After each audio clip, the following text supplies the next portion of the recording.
It's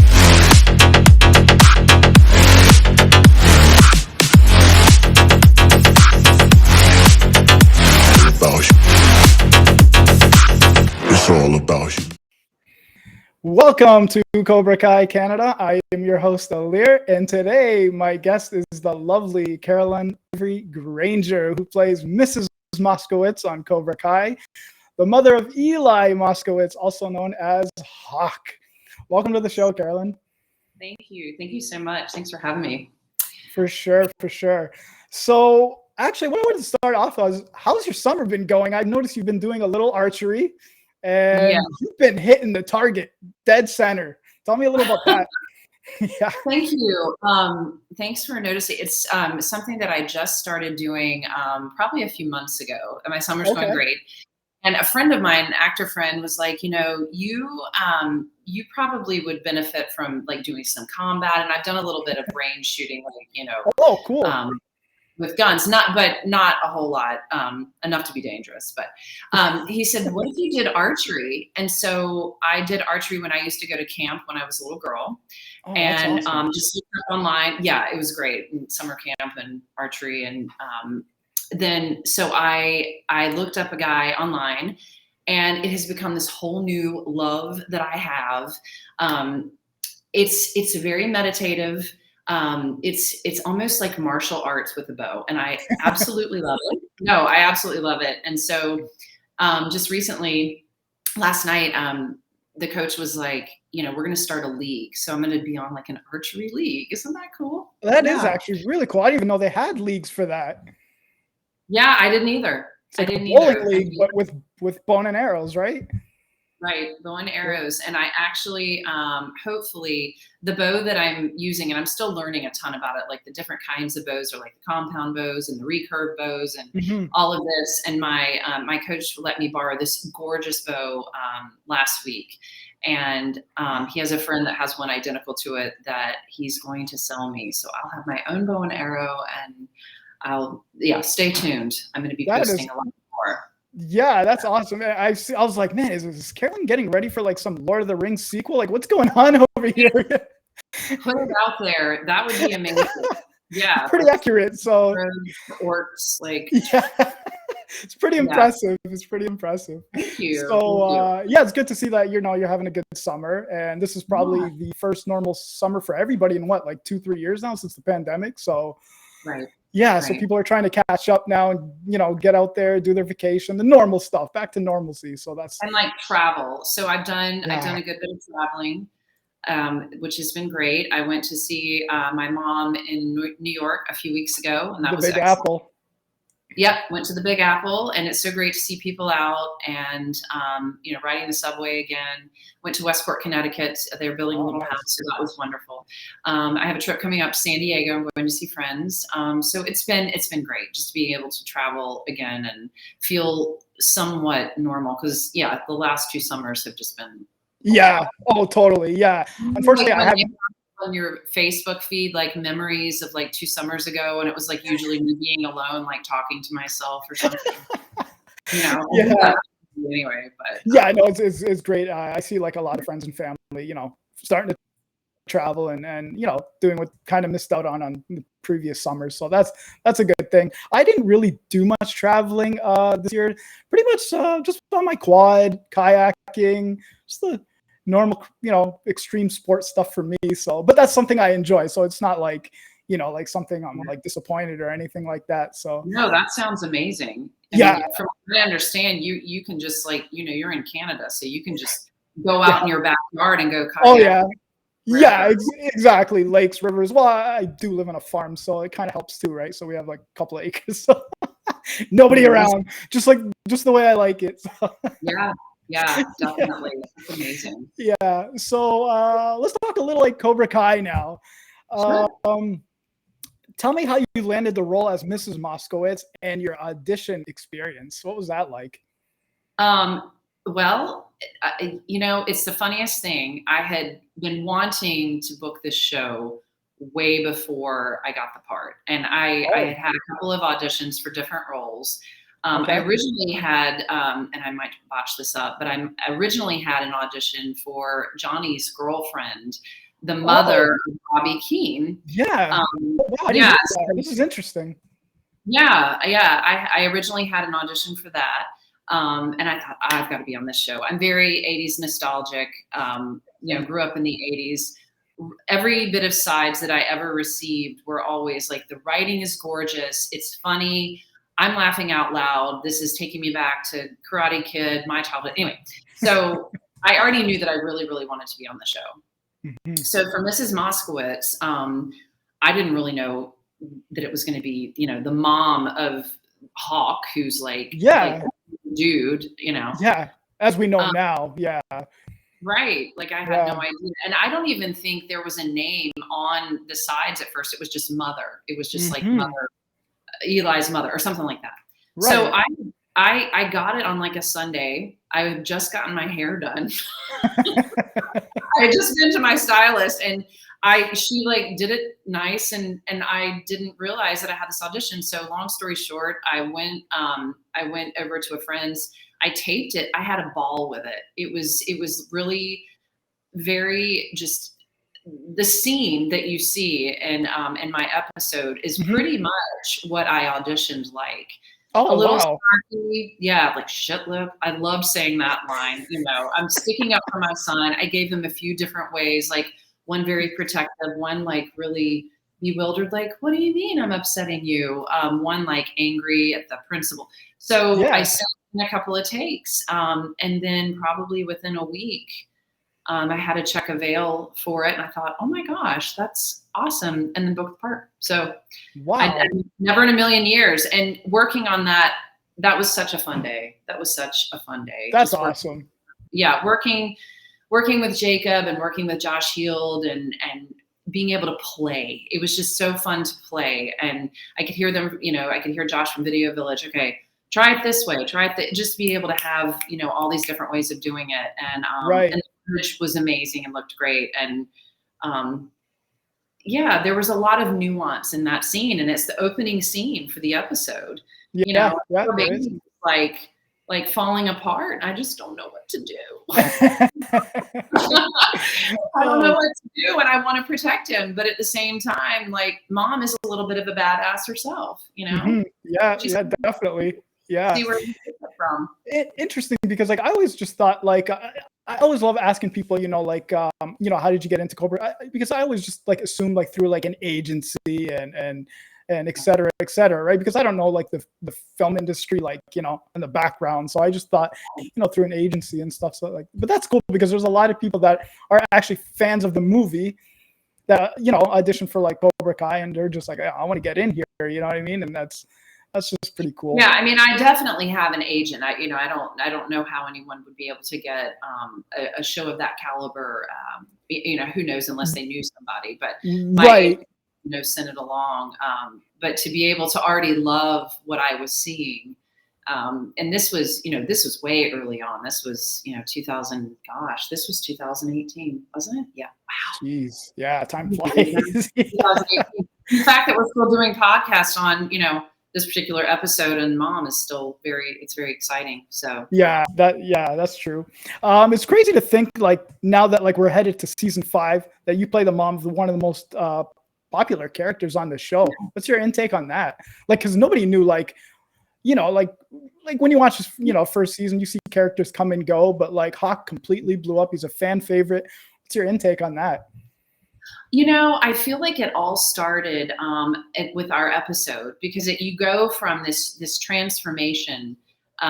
He's kind of, meek and not very confident. And then all of a sudden it's like this switch happens right after our scene where he's getting a tattoo done in his hair. It's like something happened and we don't really know what it is. Yeah. Like the last straw, he just changed. And that's exciting. I think it, as an audience member, like when I watched it, and then when I have seen my son and not been so proud of a lot of his moments, it's like, what's wrong with him? When he goes to the dark side and all of that. And I think it's relatable. I think that I know for myself growing up, I was always trying to find the crowd to fit into. And I think that's just part of the process of becoming, you know, an adult.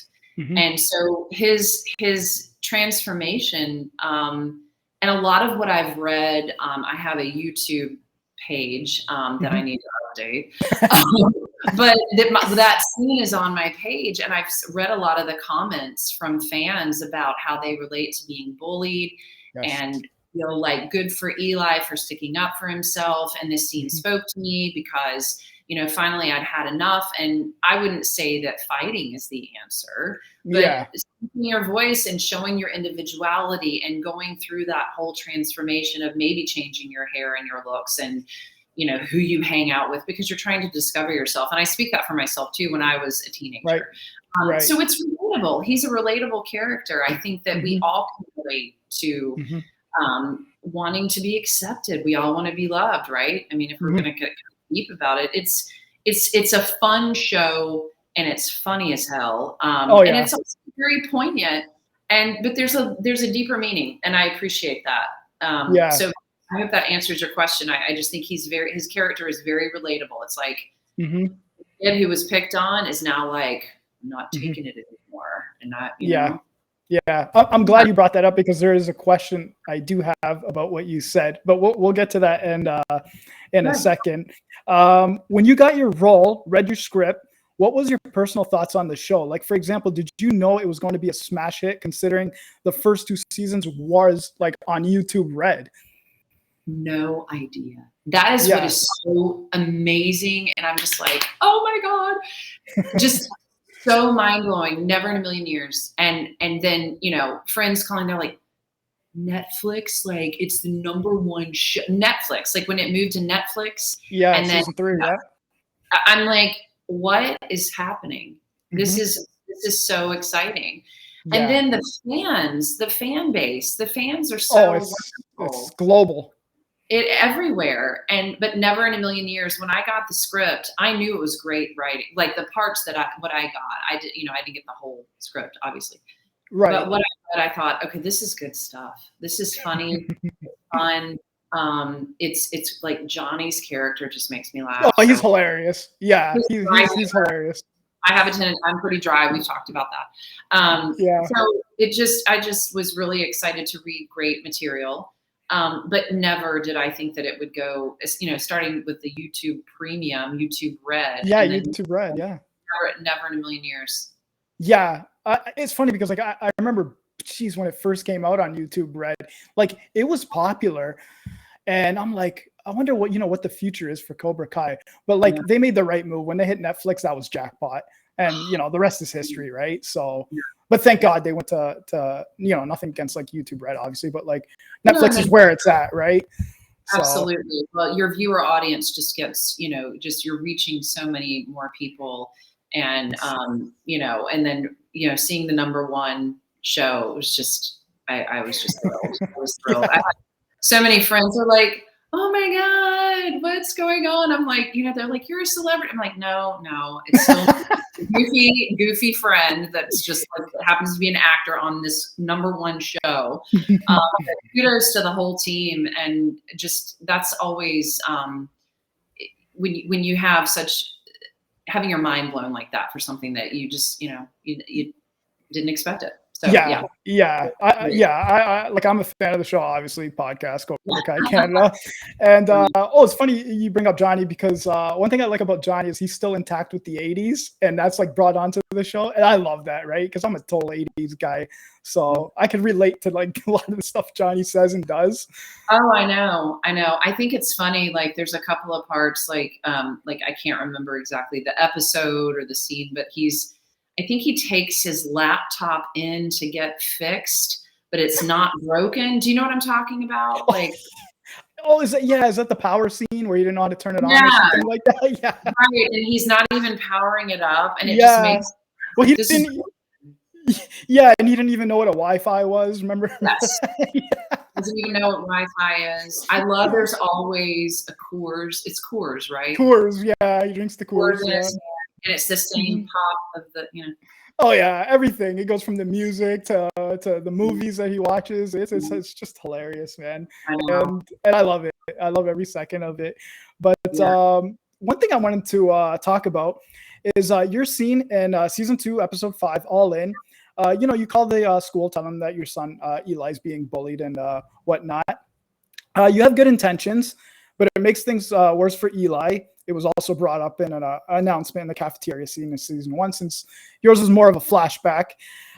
So now what I really want to ask you now, in real life, hypothetically, would you make that same decision, or would you take a different approach to that? Now let's talk, because this is a really good scene that you're in, because as you said, a lot of people could relate to that, being bullied and whatnot.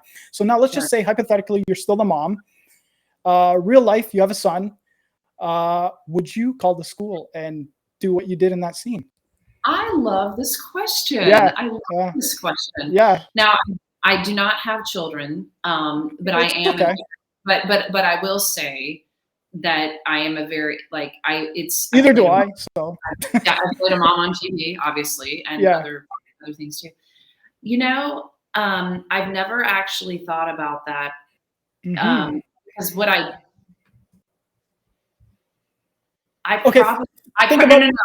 probably would. I probably would. Even if your son was like, "Mom, please don't call the school. You're gonna make it worse. Let me take care of it." Well, I'm on the phone when he's telling me that, so I'm already on the phone. I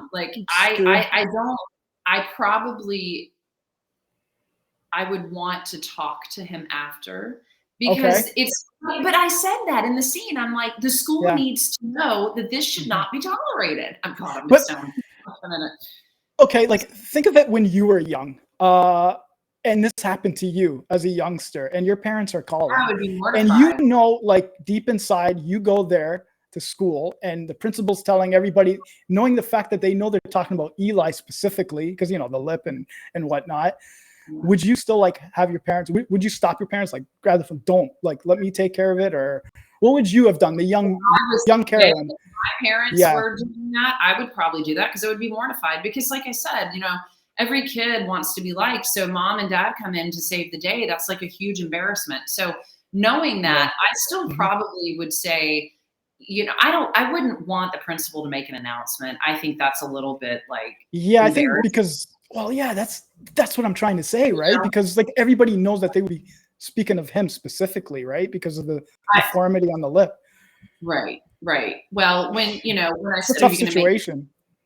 Well, I would call the school, and I would let the principal know that this is not okay, and this is what's been going on. My son's coming home crying every day. He's getting beat up. He's not able to concentrate on his homework. He's not excelling. He's poor thing is like falling apart. I would want someone to know. And I would definitely want the principal to know. Now, the funny part of the scene is that I'm kind of like, going to make an announcement? It's almost like there's a little bit of like, oh, good, we need, because, mom is in protective mode. So it's like, well, yeah, fair enough, which she should be. It's her son. These boys need to be put in their place. So they need to be called out on their own. Yeah, like leave this poor kid alone. So, but me as if this were a real life, my child, I would not want the principal to make an announcement. I think that would mortify my poor child, which yeah.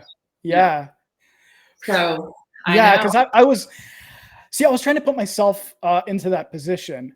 Yeah. And I'm thinking, okay, I'm bullied. My parents, called the school, and they're gonna make an announcement, blah blah blah. Like, I don't know. That's why I was asking you, and I was even talking to my friends about that. I was like, would you?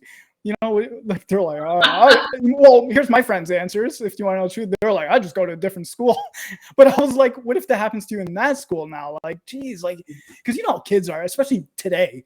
You know what I mean? Like, they're like so. It's relentless. It's relentless. It's tough. It's a tough situation, right? It's like something you can't really like answer, but like you try to find a solution, is what I'm trying to say, right? Like, that's why your scene is very important. Mom is in a tough position because it's like, I can't continue to watch this, and for him to stand up to these kids, like he might get beat up, well, like gets physical. So it's like, I'm going to come in and save the day. And, I do remember on this, I think it was in the description, it said she's kind of a helicopter mom, and so I dialed that up, which makes it funny too. That's good to know. A lot of people would like to know like what mom is like, Mrs. Moskowitz. Yeah. And she's coming in like she's a badass. It's like, you're not, that's what he's calling. I mean, that's what they're saying. That's what they're doing. And I do recognize that it's embarrassing my son, but also that part when I'm just like, like, I got this. Yeah. Don't worry. Yeah. It's like, I think I'm not a mother, but from talking to my mom and other friends that are moms, there's something about like, you're messing with my baby. I got this, Yeah. Yeah. Well, yeah, like I said, like you try to find a solution the best way you can, right? Any way you can help your child, right? It's a tough world out there. So that's why I thought I would like to answer and see like your opinion on that. But yeah. Next question. I know you're not allowed to say whether you come back or not, but you have been missing in action since season 2. And I know talking with the Cobra Kai universe, there's a huge demand to know the backstory on Eli's home life. Is that something you'd be interested in if the opportunity is presented to you? What would be if what was presented to me? For Mrs. Moskowitz to come back and perhaps more of a story to Eli's home life. Are you kidding me? Oh my gosh, I would love that. I mean, what's going on at home? Like I've had a lot of I've had other fans ask me, so what was your take on Eli's hair and how, were you okay with that? And like the tattoos, and do you know about that? What does Mr. Moskowitz think about this? Is there a Mr. Moskowitz? These are the kinds of things that fans are asking. And I mean, I would say, it's not written anywhere. And if I like a story I created, like in my head as actors, we do that, which is like so fun. You get to believe like all the time. Yeah. I do believe that there is a Mr. Moskowitz, and we're both caring and loving parents. I'm a little more lenient on what goes as far as like hair. If he's happy and, it's helping him have confidence, we're going to do it. As long as he's getting his work done, he's getting his schoolwork done, and, all of this, I'm okay with it. I'm not, I'm a cool mom. Yeah. I'm a cool mom.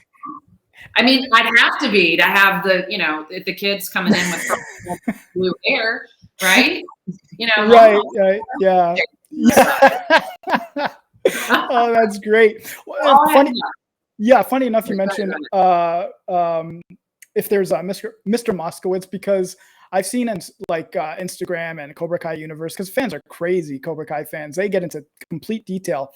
When you're on the phone talking to the school, you have a wedding ring on. So automatically to the Cobra Kai universe, we just assume that you are married. Absolutely, as you should. And I love that the attention to detail is noticed, because all of those little things that go into film production, all the, the wonderful people that do the costuming and all of that, it may not be something that we ever see as actors, like we don't see the whole script. Yeah. But those are the little things that, that make it. Yeah, exactly. It's funny because like I interviewed Jeff Kaplan, who plays Cruz in Cobra Kai. He said it best. He narrowed it down. He goes, Cobra Kai fans aren't just fans. They're 365 days a year fans, which is so true. And I love that saying by him. That was just like he nailed it. And I love, he just broke it down. I was like, you're so right about that. Because excitement and so much passion. And I think that there's something that we all crave. And before we jumped on this, the nostalgia that we have of the 80s. And I love that you see that in this show. And so the fans, it adds to this whole universe of Cobra Kai. It's not just the show, it's these wonderful fans. And a lot of them, like when you reached out to me, other people have reached out to me, and I'm like, oh my gosh, I was the mom that in one episode. So you want to like interview me? That's all it takes. Yeah, that's all it takes in the Cobra Kai world. Yeah, that's awesome. It's great. Yeah. Still with that question, because there is a lot of unanswered questions, like who's his father. We just kind of narrowed that down. We don't know if you attended any of Eli's tournaments and what you think of his like mohawk tattoos since he flipped the script in his life. So that's when, like I said, a lot of unanswered questions about like Eli's, home life. So it'll be interesting to see, we see Mrs. Moskowitz back maybe in season 5. Who knows? Right. I know you can't say. Well, but I will say, one thing I thought about, I don't know about his bad behavior. I don't know how bad he is, because I've had a lot of, when I say bad, he's getting into a lot of trouble. I've noticed his attitude has changed at home. Oh, completely. Yeah. Completely. I want him to be confident he's not getting bullied anymore. But also, I don't know to the extent of what he's doing to other kids when he goes through his phase of acting out. I like to say his acting out phase. So I'm not really, I'm not aware. I'm not aware of the extent that we're talking about. Right. Because he's ruthless. I mean, it's serious. So. Yeah, he definitely flipped the script on his life. Yeah. And if people want to know, that's why you got to watch season 5 and see what happens, right? Yeah, I know. We may or may not. Yeah, we may not see like, what his backstory is like as far as home life. So I think you answered this question earlier, but were you a fan of the Karate Kid movies growing up? If so, what was your thoughts on them? I think you are, right? I am. I would say the first one was definitely my favorite. I watched it. I watched it immediately when I got cast again, and then I just recently watched it again, and just that whole Mr. Miyagi and there's so much symbolism. I feel like in Karate Kid. This kid who's getting picked on. He's new to the area. Underdog story. Underdog's classic story. Yeah. Then finds a mentor. Does it in a way that's like, I love the lesson in that. That's actually carried over into Cobra Kai about. Yeah. Like if you don't have to fight. I can't remember exactly how. Daniel says it or Mr. Miyagi, but like fighting, oh gosh, I can't remember how it's said, but like fighting is not the answer. And, but yeah, I loved it. I mean, it was a classic growing up and then the love interest. And I love that, she comes back. Yeah. I love those like 80s little like romance flicks kind of stuff like that. It's something I could, I grew up and you grew up with, and you just, you kind of get like goosebumps and you just miss the old ways of like relationships compared to today. It was very pure and very innocent. And that's pretty much, you nailed it there. Yeah. The themes of boy meets girl. And I mean, again, very, very relatable, but yes, absolutely. And I was, it's funny. I watched, we were talking about 80s. I started rewatching My Cousin Vinny yesterday afternoon. And had totally forgotten that Ralph Macchio is who they're trying to defend. I'm like, oh my gosh! I mean, classic movies like that. Yeah, Joe Pesci's hilarious in it. Joe Pesci and God, Marissa Tomei. That woman, yeah. She's like, what are you doing? You're so stupid. I mean, I love New York accent. Yeah, it was great. It was great. And, it's hilarious. That movie's so funny. I could watch that movie over and over and just like, I'll never get tired of it, right? Yeah. Yeah. Well, it's just those are the kinds of movies, and Karate Kid and all of them are definitely in alignment with that. And I could rewatch. Yeah, they just don't make them like that anymore. So like, we'll just leave it at that. Yeah. So now, Caroline, you have an interesting story prior to becoming an actress. You were first studying psychology, then you began acting. Can you like tell us your journey on how you became an actress? Oh gosh. So I was in college and I had no idea what I wanted to be when I grew up. Right. Yeah. So I was trying to figure it out. I'm like, okay, I don't really want to do like computers or math or anything like that. I like people. I want to understand people and behavior. people and understanding communication and why people tick the way that they tick. And I knew that I always had kind of a flair for,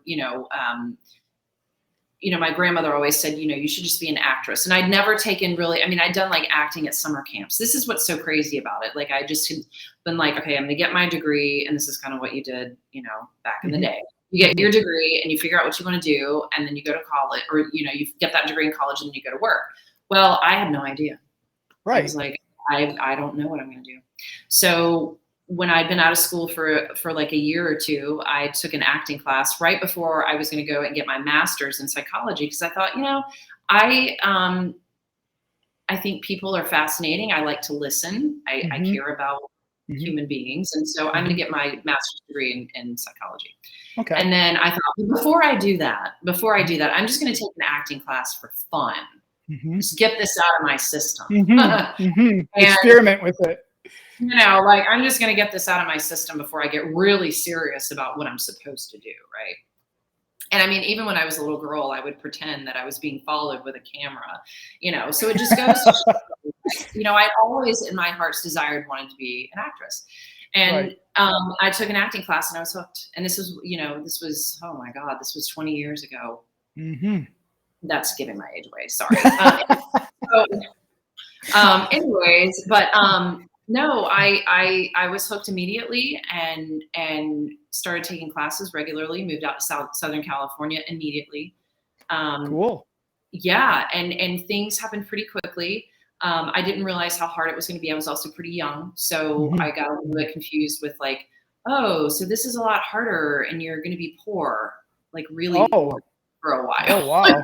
Wow. Because when you acting, you have to have flexible jobs and you have to be able to make a living and be responsible and also pursue your dreams. It's a full-time job. Like, it's a huge sacrifice. Yeah. Sacrifice is the name of the game. But if you keep focused, amazing things can happen. And there's still, I still have like a goal sheet and my affirmations that I say to myself in the morning. And, when you're doing great. Yeah, when you're doing it, it's wonderful, and I feel most alive when I'm doing what I love, and that's awesome. Yeah, well, I'm glad you like it, right? That's important, right? Because you don't want to go into a job that you're just like throwing stuff around. No one should. Yeah. Unfortunately, sometimes you got to do what you got to do as far as that's real life, and but you're doing what you like, and that's important, right? And you continue to do it, and that's what I like to hear most of all. And it's not super glamorous. A lot of people, like they don't really, there's a lot of like not glamorous things that, it's like when you're out there at the award show and like when you're on set, that seems like it's very glamorous, and it is, but there's all the behind the scenes work. It's like what the duck is doing underwater. It's gliding along the lake, but it's working really hard, so making it look seamless, but you're working your ass off. Yeah. A lot of people don't know what's involved, like you said, behind the scenes. And myself, I wouldn't know either, right? I just assume. Sure. But I can imagine, even in just films, when you're filming something, like I can just imagine, like takes, just even days to process like one take and stuff like that, like because you don't know how the director wants it, right? And you just do your part to the best that you can. They hired you.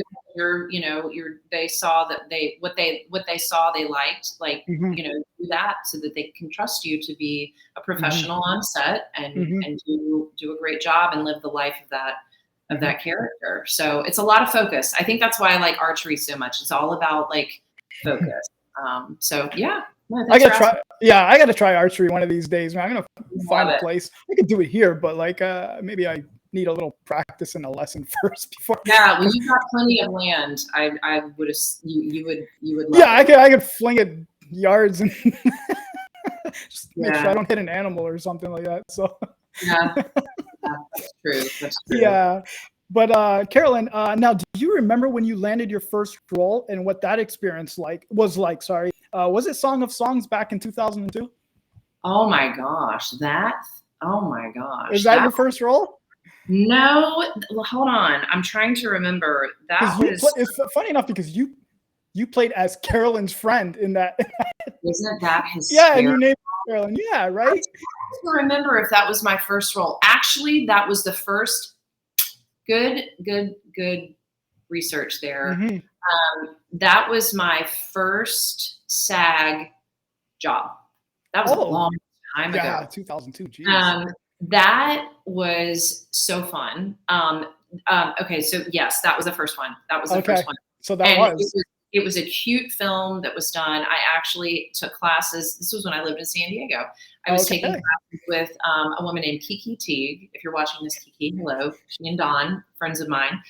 He had written a script, and I became friends with her. And it was a lovely independent film. And the main character, her name was Caroline. And it was a different woman that had a lot more experience, and she was lovely. And I had just been started getting, into acting. But I played her friend, and that was the first time I saw myself on the big screen. I was mortified. I was absolutely mortified. I'm like, oh God. Let me ask you this. I'm glad you brought that, because I noticed like actors and actresses, they don't like to watch themselves on why. So see, you know right away. Please tell me why. Oh, this is good. I wanna get comfortable, because I'm dying to know why. Well, even like now I can see myself because of the split screen. I'm like really trying to focus on you, because I'm like, I don't know what it is, to be honest, Alir. I don't, I think because, and this is only my guess, and I'm speaking for myself. Yeah, I'm talking about like yourself. Yeah. I think when you're trained and you have a technique and you're living from a very, like you're living from your heart and you're bringing this character to life, it's like anything. If I'm going to be the most critical of my work. Oh, I should have looked at this. I should have done that and that part, or whatever.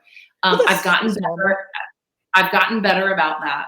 I was excited. Like when I saw the footage from Cobra Kai, I'm like, yes. Okay, I was going to ask you that.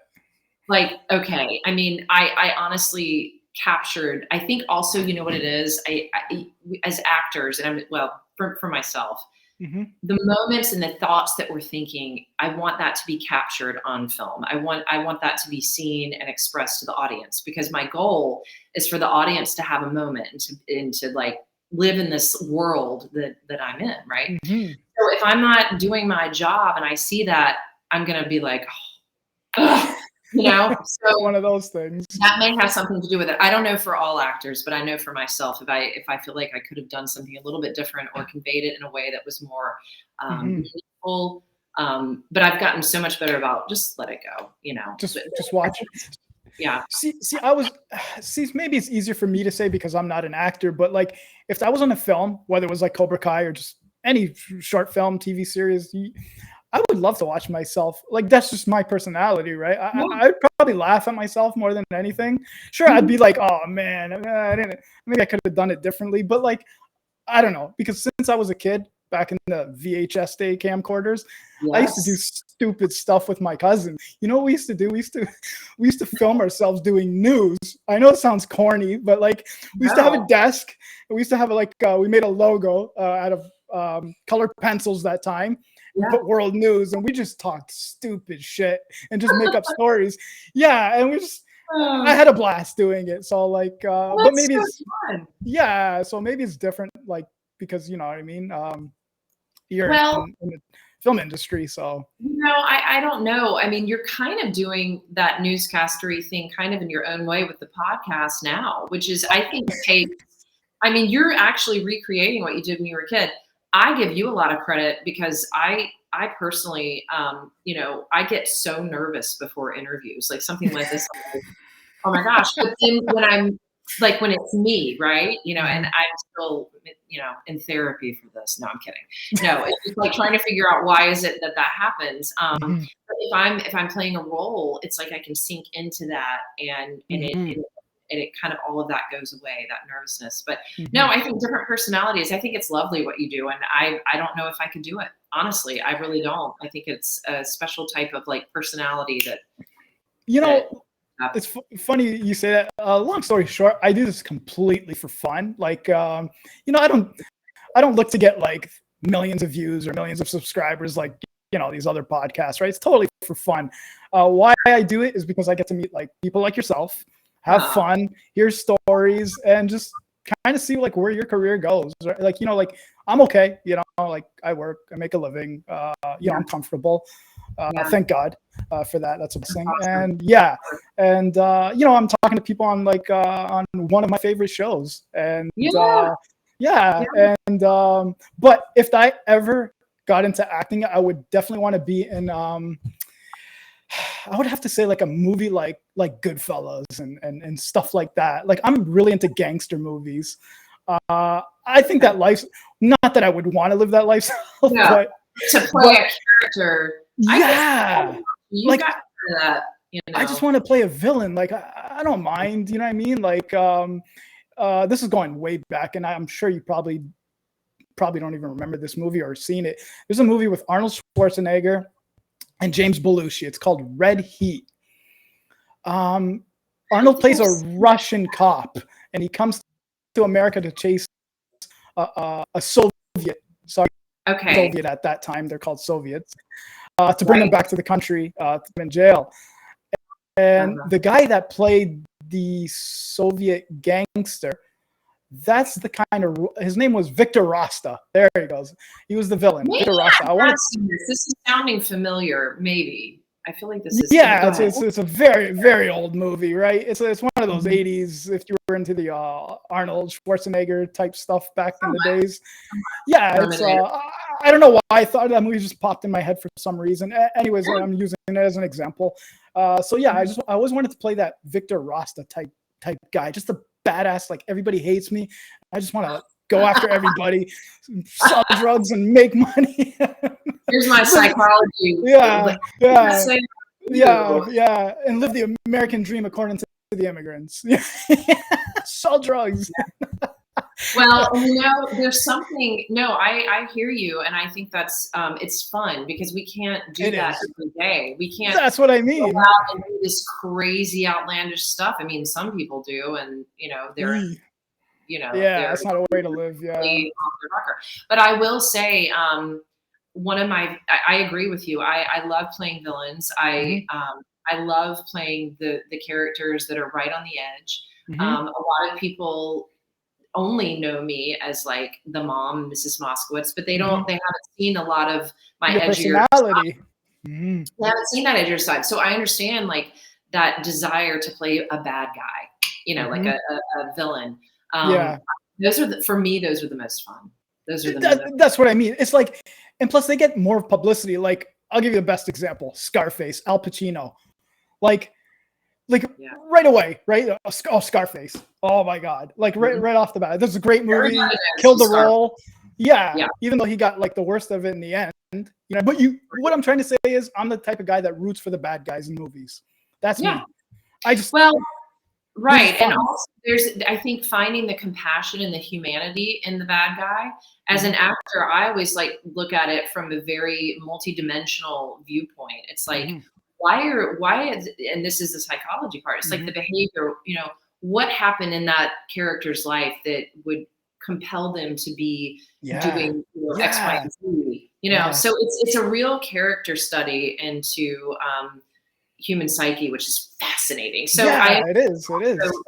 The thrill that you get from interviewing actors and having a podcast, I mean, you're getting to hear stories. And as human beings, we love story. It's what. Yeah, that's all me. Yeah. It's you know, it's engaging, it's connecting, it's fun, you know. So I love that you find this to be almost like your hobby, or you know. Oh yeah, totally for fun. Yeah.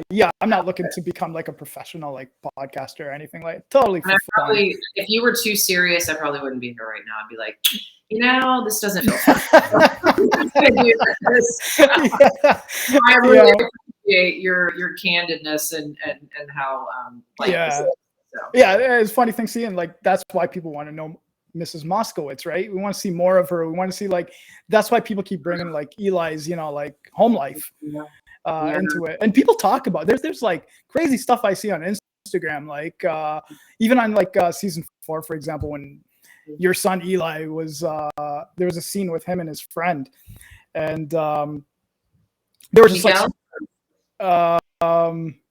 was it? No, I can't remember exactly Anyway, who's in the room with him? Yeah. Anyways, yeah, my memory is a little gone today, but yeah, he's sitting there on his laptop or whatever, and I presume he looked like he was in a basement or whatever, and there's all these like car posters in the back.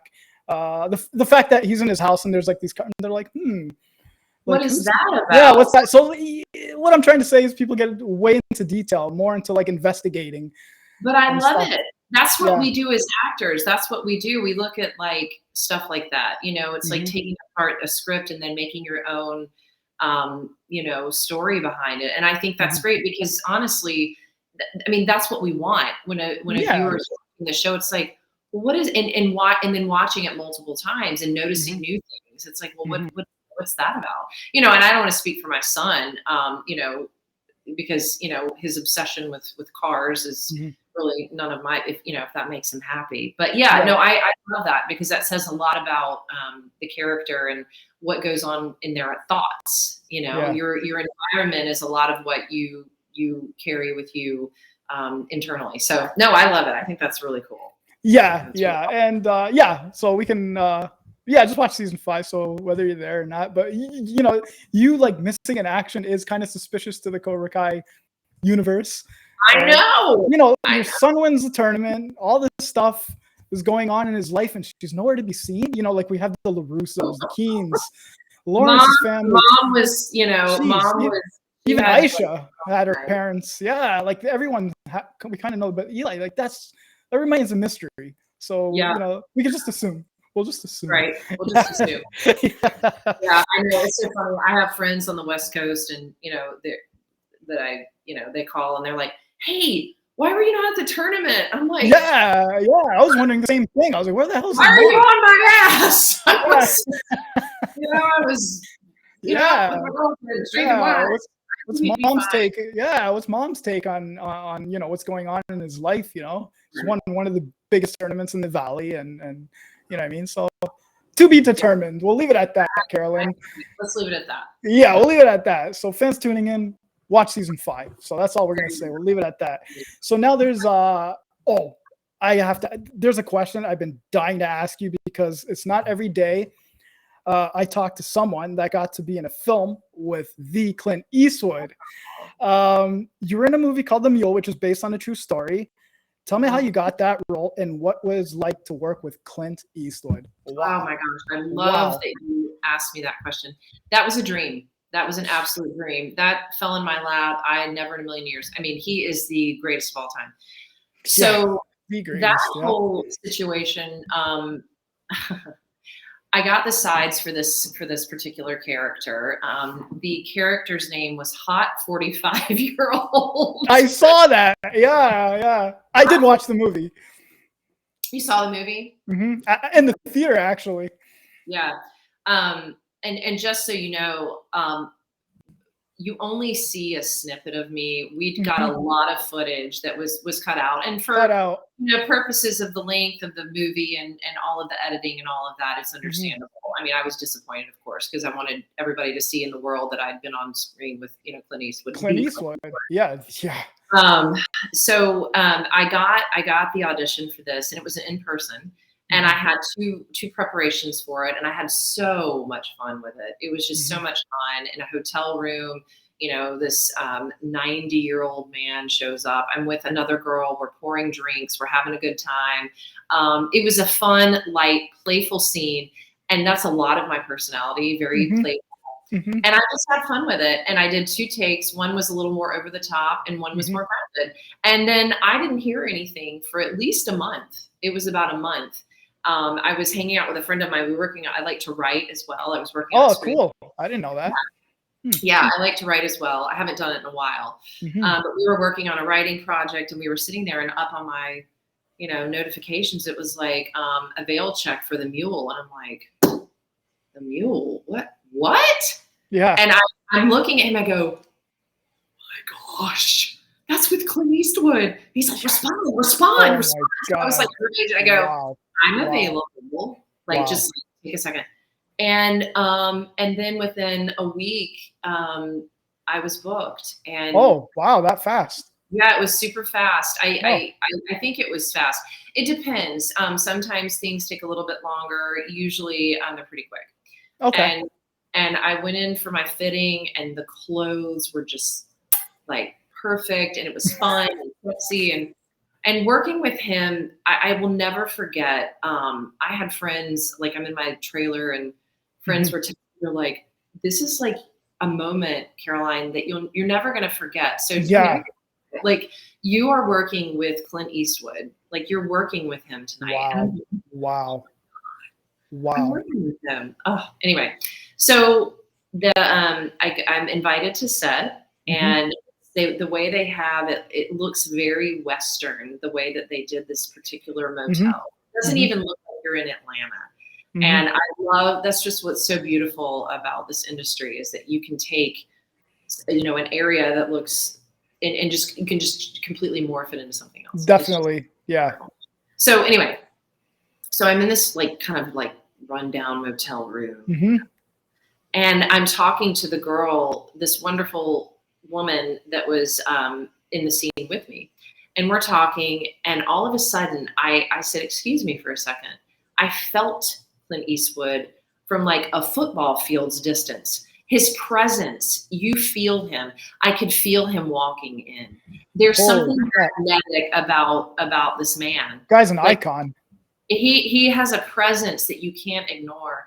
And I said, "I think I feel him." And I turned, and he was walking in the direction to set because he also directed it. I mean, he was the lead and he directed it. Right. And he walks in. He was just very down to earth, calm, cool, collected. Just hi, met me. We talked for a little bit. He was telling me about his workout regimen. Wow. So he introduced, like, he just came up to you and introduced him. He came in to make sure everything was, going as it should. And, we were setting up the scene and he introduced himself and I introduced myself. And I wasn't nervous at all. I just felt more honored to be in his presence. And it was amazing. And we sat there and talked while they were setting up the shot. We talked for a little bit. We were talking about nothing related to acting. He asked me about like what I did to make ends meet because he's like, I don't even remember what I was doing at the time. I had several odd jobs and he said, "Oh, I've been there." He's like, "That's what you do, And he was just such a real class act and easy to talk to, just like a normal human being. Told me that he goes swimming, like he was telling me about what he did and we were talking about my exercise routine. It was just refreshing. And it really broke any kind of nerves that I might have had because I'm sure he didn't have any before the scene. And a lot of the footage, they got a lot of B-roll of, like we're lying on the bed, like giggling. It was just insinuated that something happened that night, Yeah. Run from the law. And none of this is in the film. I would love if it somehow was in like a director's cut version of an extended version of some sort. But I don't. It's not that I'm aware of. But there was a part where we're lying on the bed and I'm like, he's an improv genius, so we're improvising every single thing. And he told me, he's like, "I like to improv." And I said, "Me too." So he's like, "The lines, let's just improvise." So we're improvising and we're clinking glasses and then I like started unbuttoning his shirt a little bit. And then I realized that that's where the freaking microphone was. So I was like, "Oops, sorry." And they're laughing and we're just having a good time. And it was, I kissed him on the cheek and, I'm like, that's Clint Eastwood. Like what? Man. Beyond my wildest dreams. So that, my friend, even though it wasn't, I was disappointed that my part was not in the film. The fact that I got to work with the icon of, it was great. Thanks for asking. It was I've been dying to ask you this question for like forever, man, because like I said earlier, like you do not meet or talk to people every day that's worked with Clint Eastwood. Like when you talk about Clint Eastwood, you're talking about a guy that started acting in 1955. And this past May, he just turned 92 years old. Yeah. And he's been on, like, he's filmed great movies. Like, all his movies are great. Like, you're talking about The Good, The Bad, and the Ugly, Hang 'em High, My personal favorite, Escape from Alcatraz, another movie that's based on a true story. Love that movie. Yeah. Like Gran Torino. That's a little more recent, but it's a great one. And the list goes on, like all his Western movies. And what I'm trying to say, he's been there, he's done that. I would say he's probably the most accomplished actor in history. Yeah. In history. And like, no debate, for at least in my. No. Yeah. And even, it's just, I learned a lot from him that night about, I learned a great deal just by like being in his presence about just being yourself and just staying present, just being present. And, he's got these sparkling crystal blue eyes that are just so magnetic, but there's nothing about him at all that's intimidating. I mean, I wouldn't want to screw up. Don't get me wrong. I mean, like, definitely. Right. He just has a very inviting presence, and it was just a joy. It was an absolute That's joy. awesome. That's so awesome. Like, you can like look back on this and just like I worked with Clint Eastwood. You're always gonna have that. Like, how many people can say that in the film industry? Like, let's be real. Wow, I'll take that in. That feels yeah. pretty great. Like, let's be like, oh my god, if I like 92 or whatever, I don't care. Like, just to work with Clint Eastwood or being present in the same film with him is just like. Like, for me, that's all. I don't care. I wouldn't even take a check. I'll be like, just put me in there as a background. Yeah, I know. I'm like, I told my friends, I was like, I unbuttoned Clint Eastwood's shirt. They're like, what the hell? Like, oh, That's awesome. And the fact that I got to talk to you because you got to work with him is just even better. That's awesome. Like, oh my God. Like, what's funny is when I was a kid, this is a true story, actually. I'm not going to lie.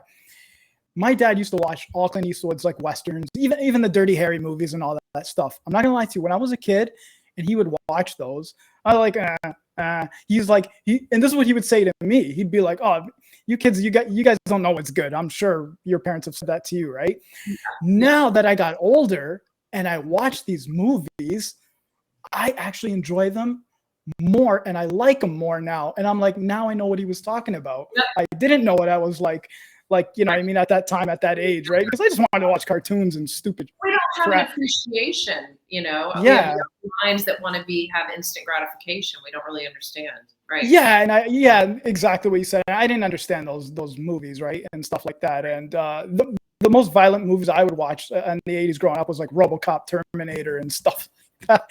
And but like now that it's funny because like there is a huge like Western like fan base out there that I didn't even know of. Like, people love Westerns, and like I go back and like Netflix and I just watch all of them and I love them. There's one I haven't finished watching it. It's on. Oh gosh, Benedict Cumberbatch is in that. Which one is? Oh my gosh, what is the name of that film? I just started watching it the other night. It's really well done, and he's an amazing actor. The fact that he's British and then can do such an amazing Western American accent in this film.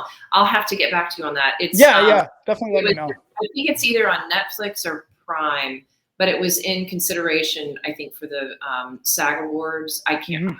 Oh gosh, who's in that? Kirsten Dunst. Okay. The name is completely going out of my mind. I can't remember. She's the one that was in Spider-Man, Mary Jane, Kristen Dunst, or am I thinking of somebody else? Kirsten Dunst. Was that? We were blonde chick. She's blonde. Did you ever see the movie Eternal Sunshine of the Spotless Mind? Did you ever see that? No, I didn't. I know of it, but I've never seen it. You've got to see that movie. I know we're getting off track with movies, but I'll definitely put that on my list. She plays. She's one of the workers. She's in that movie. I just always think of her in that. If you're a Jim Carrey fan. Oh, obviously. Yeah, I'm from Canada. Jim Carrey is Canada. Pieces, but that movie, if you haven't seen it, you should see it. I own it. Yeah, it's. I believe I'm saying this again, but every podcast I gotta look back, but I'm pretty sure every podcast I've mentioned Jim Carrey. I'm so glad, or I did, because I love him. Yeah, it's funny. I try not to anymore because I'm sure the people that watch are like, damn, this kid's in love with Jim Carrey. Well, I just brought it up for you. Yeah, if people want to know how big Jim Carrey is in Canada, come to Canada and you'll see he is huge. Even the late like John Candy, rest in peace. And you know what I mean? There's so many. I can go on and stuff like that. But Jim Carrey, he's the man. He's the best. He's my favorite actor, and he's just hilarious. I love his sense of humor, and people that don't understand humor. So like the Cable Guy, dark comedy. Yeah, see, you get it. So I'm sure today's generation don't get it. I'm sorry, but I got to put that out there. Think of him in Pet Detective in that ridiculous psych ward with that tutu on, and he comes out and he's like doing all that crazy dancing. Like, oh my god, that guy's just great, man. Yeah, you gotta go back into In Living Color days. Understand Jim Carrey. What was the name of the was it Veruca or whatever? She would do the workout routine. Oh my god, with the bra, with the bra, and like would singe her lips with the curling iron to make them look puffy. Oh my god, Vicky something. Vicky was something. It Veruca or Vera? Vera. You're right. Vera something. Oh, it's gonna bother me so much now. Oh my god. Yeah, you're right.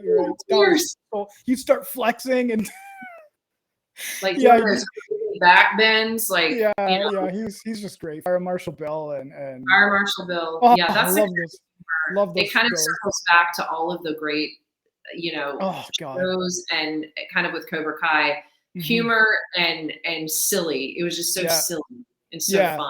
Yeah, you get it.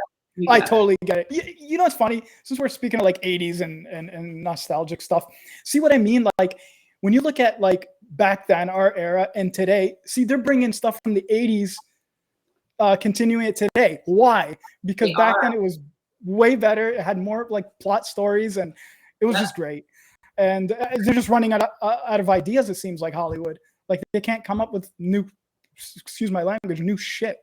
Yeah, well, there's a new show that just dropped called Candy, and Jessica Biel does a great job, and it takes place in the early 80s, and it's off the murder, the woman. Oh God, see now I can't even think. My brain is fried. But it was based off a true story about a woman who murdered her best friend and chopped her up with an axe in the house. Yeah. And the whole, I mean, a lot of it, is fictional, the show. I can't remember the name of the actual case. Is this like a horror genre kind of type? It's more of a suspense thriller. Suspense. Okay. That makes sense. On a true story. But my point being is that it happened in the 80s. And I think it's 6 episodes. It's really well done. I'm going to look that up. I'm definitely going to look that up. Okay. But you were just talking about bringing back a lot of like themes from the 80s. And Cobra Kai is a perfect example. If you look at the clothing and the set, everything is just like on point. So they really got into detail, right? Oh, detail, the glasses, the styles, all of that. See, that's great, because I remember watching a show very underrated. It's called Boardwalk Empire. It's about it was a HBO show. It's about the Irish mob type. Oh, I know what you're talking about. Yeah, Steve Buscemi's in it. Yeah. My point is the detail they did for the 1920s on that show was like spot on, like exactly. So it was really good. I like that show. Very underrated, but yeah. So I know we're like kind of like going all over the place. Yeah, that was me. I got a little. It's okay. What I was going to ask you about Clint Eastwood, you pretty much answered it. What was like one thing you learned filming with Clint Eastwood that you'll take with you onto like the next sets?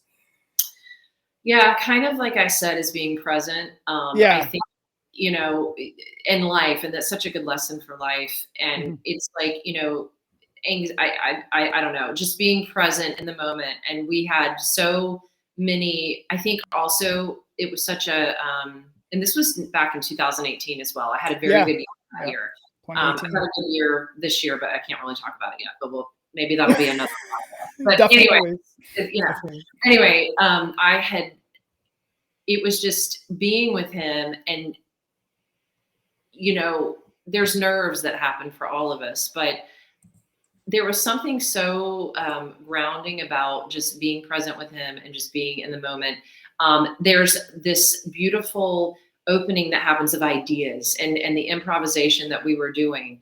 And so I've always taken that moment that we had in my journey as an actor to just remember, just like stay grounded, stay present, be focused. You're not thinking about what's coming next. You're not thinking about what just happened. You're being right here, right now. And that's what's beautiful. And that's what makes things, you want to watch that. It's a slice of life. So anyway. Makes sense. Yeah, definitely. I definitely know what you're talking about. Yeah.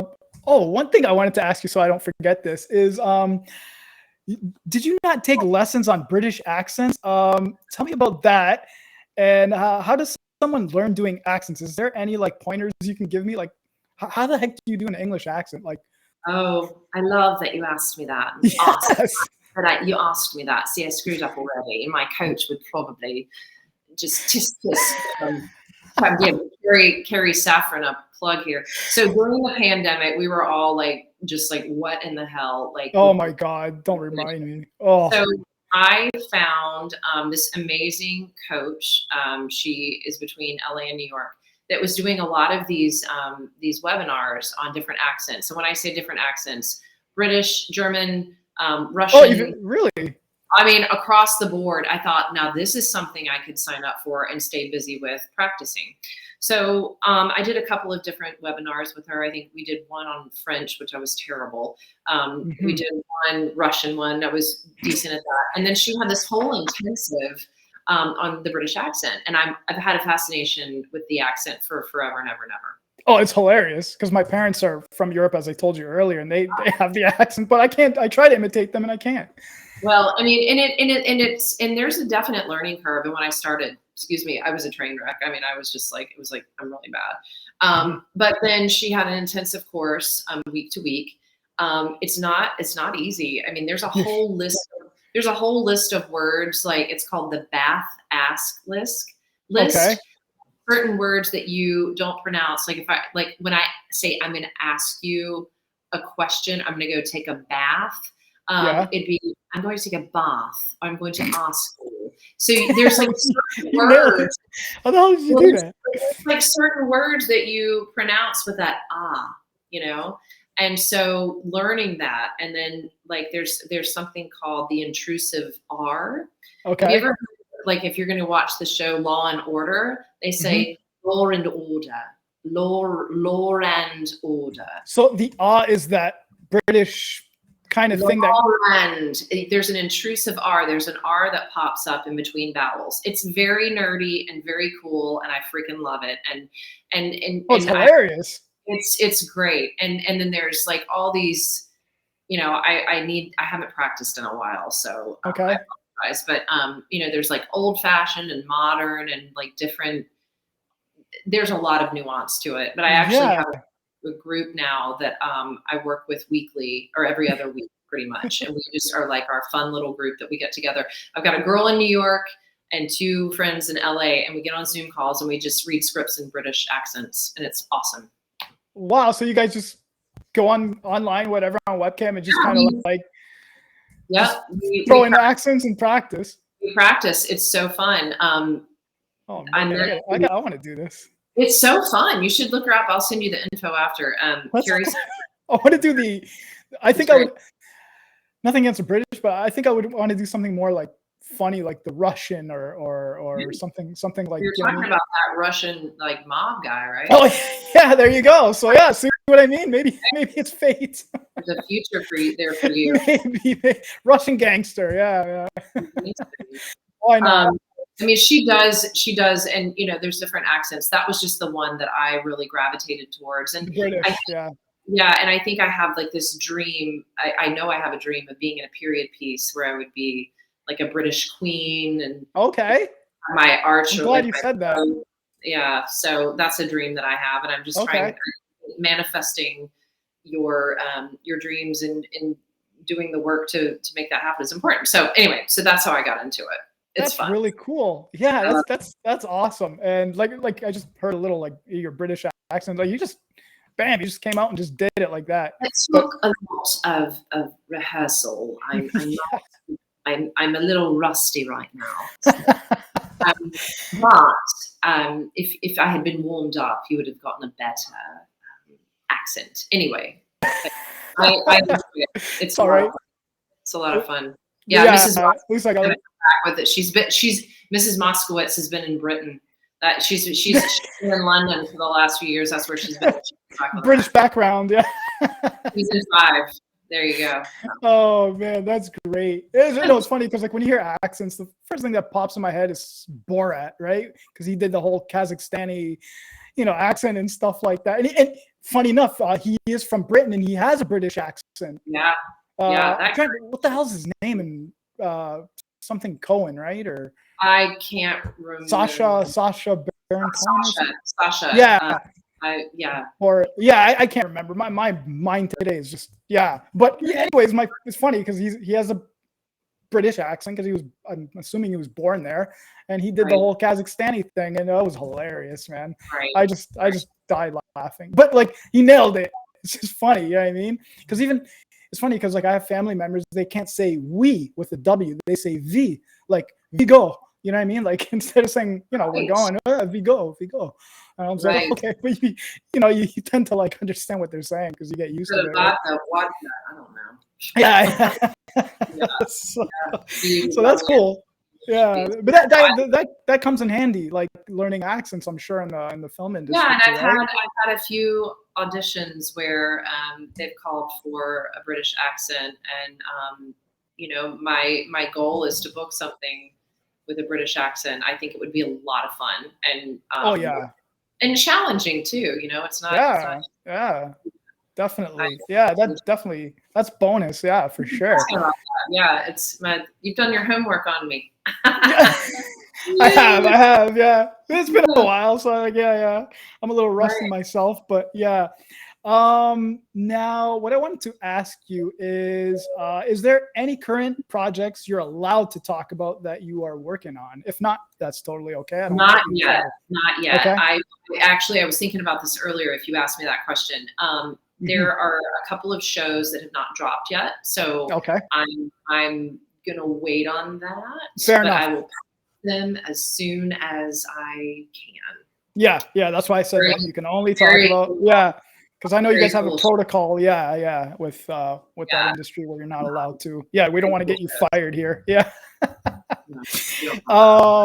So last question. I don't want to take too much more of your time before we close the show. Now, in your personal opinion, in one word, how would you describe season 5? Like I'm gonna say unpredictable because the big three, John, Josh, and Hayden, have said that word on numerous occasions. And I think that's where the show is headed, unpredictable. So that's my one word of like what's going to happen in season 5. What would you kind of like say or think or just anything, unpredictable is a good one. So I'm not going to use Yeah. One word, just one word. Yeah. Hate to make this hard, but no. I had 2 words, but I'm trying to like sneak that down to one. Prepare. Okay, that's good. That was smart. I like that. that was very smart. I like that one. I'll use that for the future. That is very good without giving anything away. Yeah. So that's good. I wanted to say get ready, but I'm like, so I want to follow your prepare in kind of an excited, like if there were little emojis beside it, like I got you. Yeah, definitely. Caroline, this was like tons of fun. Talking to you. It was like I've known you for like years, which I like. I love the energy, your presence, everything. Your stories are phenomenal. You're a fun person, and I would definitely love to have you back. We hope to see you in season 5. If not season 5, hopefully a season 6 if there is. We don't know, to be determined. Prepare. That good one. I like that. But this was a lot of fun, and I'm glad you took your time out of day to come here just a few days prior to season 5, September 9. That's so exciting. Yeah, so everybody's just like, let's get this summer over with and And you know what I mean? You know what's funny? I think people are getting sick of the summer. I don't know about you guys, like where you're at, but we had a heat wave for 2 weeks straight, and it's not fun. No, I'm done. And I will say, when June hit and it was 97 degrees here with a heat index of 107, I'm like, same here. Like it's like globally, it's crazy. Oh, right. Even in Europe, my family was telling me they're like, well, they got the beaches where they're from, so they're good. You know what I mean? But still, I know. Just stay indoors and stay cool. Yeah, and you know, we have season 5 to look forward to. Oh, I can't wait. Thaw out, or not thaw out. It would be more like, what's the opposite of thaw out? My brain. Like dial up the, Yeah. I get what you're saying. I can't even say the word either, but I know what you're saying. Yeah. No. We had, when I was in college, we had this. I went to school where there was a lot of snow, and it was so fun because I would go skiing like every. You sure you're not from Canada? What's that? Are you sure you're not from Canada? The snow going to school? Sounds like a dream place to live. To be honest. You know that whole parents say, "Oh, I used to walk to school in 10 feet of snow." Right? I know. Well, where I went to school, I would take Fridays off, or I'd finish classes early, and I would, go skiing, and I love snow skiing. Really? Haven't done I didn't know that. I swear, I had no idea. I know you're into like dancing and stuff. I seen. Yeah, that too. You dance a few times. More time, for another podcast. But anyway, the whole thaw out thing. So at the end of every like season of winter, we would have this big party, and the party was this huge music festival that they would have on the lawn. Where all the fraternities and sororities and everybody in the college, and like they'd have all these bands, and it was called Thaw Out. Okay. And you would thaw out from the cold winter. And I was trying to think of some way of like the reverse of that, when you've been hot as hell all summer, like the cool off, like the big splash into season 5. I don't know. Yeah, no, I get. Yeah, I hate to say this, but I think I'm pretty much done with summer for the year. Like, I don't know.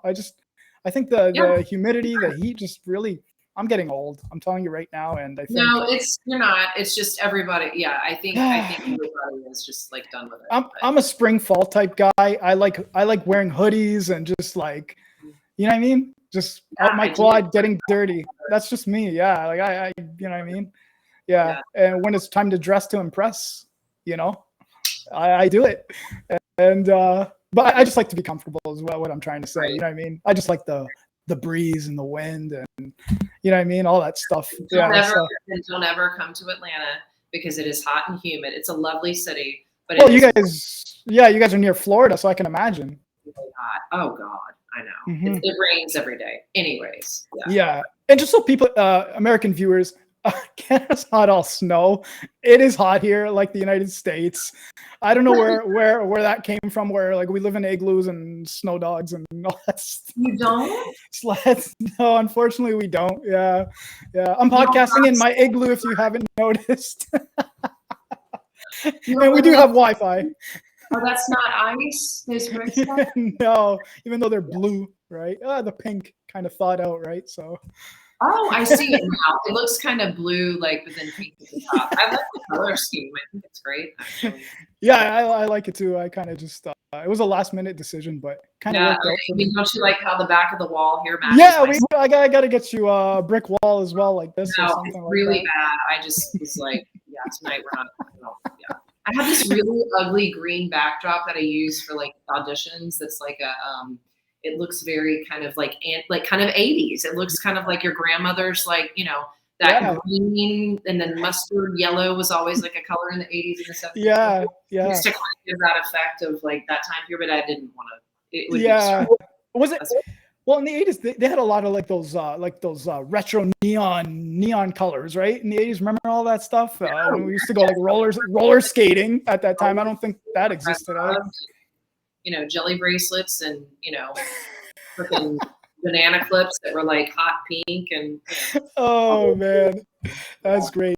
But Caroline, this was a total blast. I'm so glad I finally got to do this interview with you. 3 months in the making, I think. Was it? Viewers, that's my fault. No. Conflicting schedules on both sides. That one time it was my fault completely. and I had a few cows I had to milk that day. So That's great. So we have to start using that. there you go. Yeah. So, but yeah, Caroline, this was fun. I hope you're in season 5. Love to have you back here for sure for another podcast interview. This was awesome. I'm so glad I got to meet you. You're awesome. That's all I could say. Thank you. Well, I'm very grateful, and thank you for the time. And this has been a joy and a pleasure, and I have thoroughly enjoyed it. So thank you. Thank you. And that is it for Cobra Kai Canada. Peace. You